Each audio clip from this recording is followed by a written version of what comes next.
Okay, good morning and welcome to Yeshiva YouTube, Iyun. I want to discuss I think it's a famous machlokas. I don't know if it's famous, people know what this machlokas, but the idea behind the machlokas should be a famous idea, is a famous idea.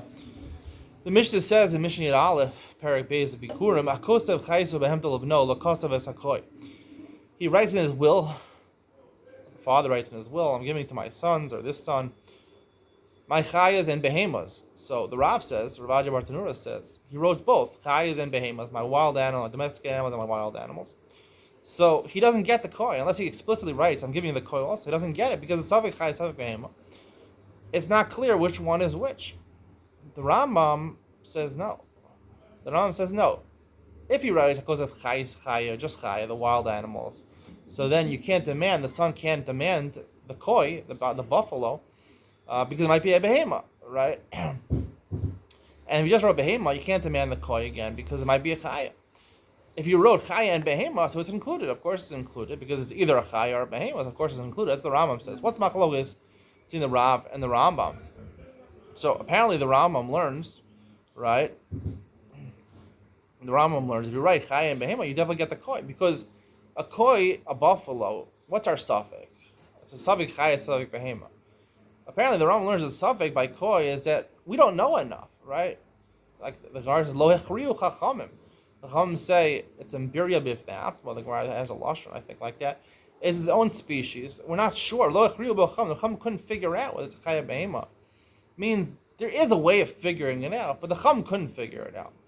So it's a lack of knowledge. We have an idea. Even Chazal, the big Rabbanim, couldn't figure out the nature. Even the big, scientists, biologists, they couldn't figure out what classification a buffalo should be. Should be classified with wild animals or domestic animals. They couldn't figure it out. We can't figure it out. There's certain knowledge we can't ascertain. The Rambam was a doctor. He realized this, that, he couldn't find the cure for cancer, the Rambam. He was a big doctor.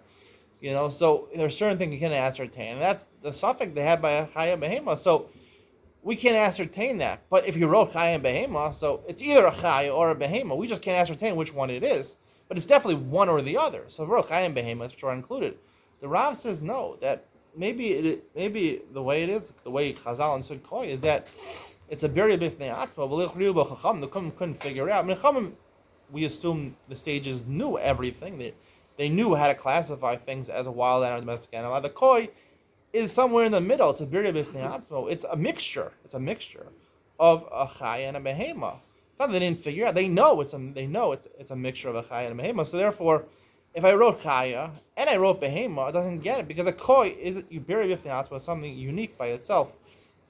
Now, there's a famous machlokas by Savak Daraisa al-Chumra. If you have a Savak Daraisa, do you go l'chumra or not? Is that midor? It's a din. You go l'chumra. The question is that on a Daraisa level or a Rabbanan level? If it's on a Daraisa level, so then you'd have to bring a korban, maybe an asham toloi, a Savak Daraisa al-Chumra. If it's a Darabanan din, that's only a chumra Darabanan, so you wouldn't bring an asham toloi in a case where it's a suffix kares.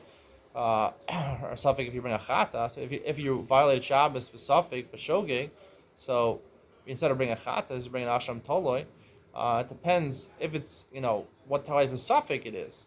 So the Rambam is famous. He argues in the Rashba. The Rashba is suffix deraisa l'chumra is a din d'oraisa. The Rambam says yes, certain times by asham toloi, yeah, there is a din of asham toloi. That's talking about where we know that where you have two pieces of meat and we know one of them is chalev and one of them is chulin. So as long as kavua, I think the lashon is that we know it's there, right? It's chazik yisur. The Rambam says there's a chazaka that it's there. So then it's subject to daraisa l'chumra. So according to the Rambam, his moda subject to daraisa l'chumra is on a daraisa level, but it depends.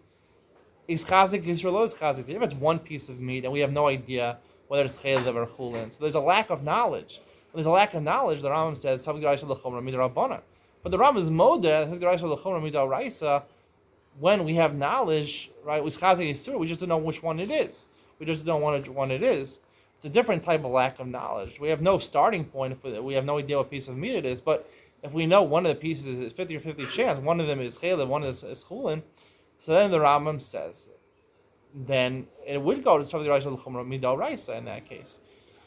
So I think that the Rambam is saying over here is the Rambam is saying that this case of a koi is like where it's one piece of meat. We don't know if it's chaylev or it's chulin. We don't know at all. We have no starting point. Chacham couldn't ascertain whether it's a chay or behema. And the Rav would learn, right, that we could ascertain it, or he would hold like the Rashba, maybe, that even though we can't, the Rambam would, that's explaining the Rambam. The Rambam would say over here that because we can't figure it out, so therefore it's not a chaya or a behema. It is either a chaya or a behema, because it only fit according to the Rambam. And the Rambam says there's two types of suffix by daraisa l'chumra, that we can't ascertain something. So it fit according to the Rambam shita of suffix daraisa l'chumra. I'm just showing how the Rambam fits with his own shita by suffix daraisa l'chumra, and that a koi he held we couldn't ascertain it. It's like we don't know. It's like one piece of meat. You don't know there's chaylev or it's chulin. That would explain the Rambam. The Rabbi Janura's shita. Either I explained before, or maybe right. Rabbi Janura, I'm not really dealing with over here, but he obviously held a different explanation of koi, that it's very b'fnei, and we could ascertain it's just a mixture of a chayim and behema. I hope you enjoyed today's share. See you in the next one.